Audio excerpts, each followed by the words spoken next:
د سپوږمۍ راډیو قدرمنه اوریدونکو ستړي مشئ وخت ورځې 10 بجې شوې پام راګرځوم تر دې دمه وروستیو او مهمو خبرونو ته. پوهنې وزارت ویلي چې د راستنېدونکو افغان کډوالو د ښوونې او روزنې مسؤلیت پر غاړه اخلي. دغه وزارت په یوې اعلامیې کې ویلي چې راستانه شوي زده کوونکي به د هېواد په ټولو رسمي ښوونځیو، دارالعلومونو، مدرسو او نورو دولتي او خصوصي تعلیمي بنسټونو کې جذب شي څو له خنډ او ځنډ پرته خپلو زده کړو ته دوام ورکړي. د غزني امنیتي مسؤلین وایي چې له وړمې ورځې راهیسې د غزني په مرکز قرهباغ، واغظ او ګیلان ولسوالیو کې د شپږو ترافیکي پیښو له امله 2 تنه ماشومانو خپل ژوند له لاسه ورکړی دي. 2 ماشوم او 2 ښځو په ګډون 15 تنه نور ټپیان شوي دي. مسؤلین زیاتوي چې ټپیان یې د درملنې په موخه د سیمې نږدې روغتیایي مرکز ته لیږدولي دي.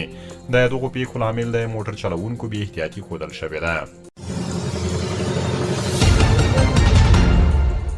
د کډوالو او بیرته راستنېدونکو چارو سرپرست وزیر مولوي عبدالکبیر د پاکستان په کراچۍ ښار کې د سرپرست حکومت له سرکونسل عبدالجبار تخاري سره کتلي دي.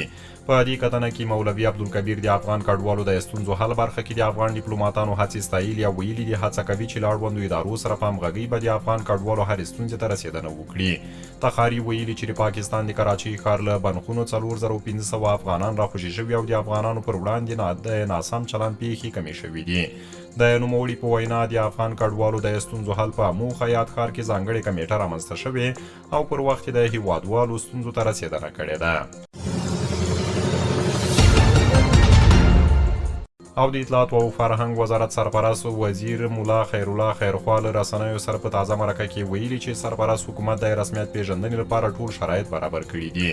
هغه د روسیې وروستۍ پریکړې ته په اشارې له نورو هیوادونو هم غوښتي چې سرپرست حکومت په رسمیت وپیژني. نوموړي زیاته کړې نړیواله ټولنه باید واقعیتونه ومني. په افغانستان کې امنیت ټینګ شوی دی، نشه یي توکو تولید بند شوی او فساد له منځه تللی دی. دا لاسته راوړنې نه یوازې د افغانستان لپاره بلکې د ټولې نړۍ لپاره مهمې دي. اوریدونکو خبرونه مو تر همدې ځایه ولملتیا مو مننه.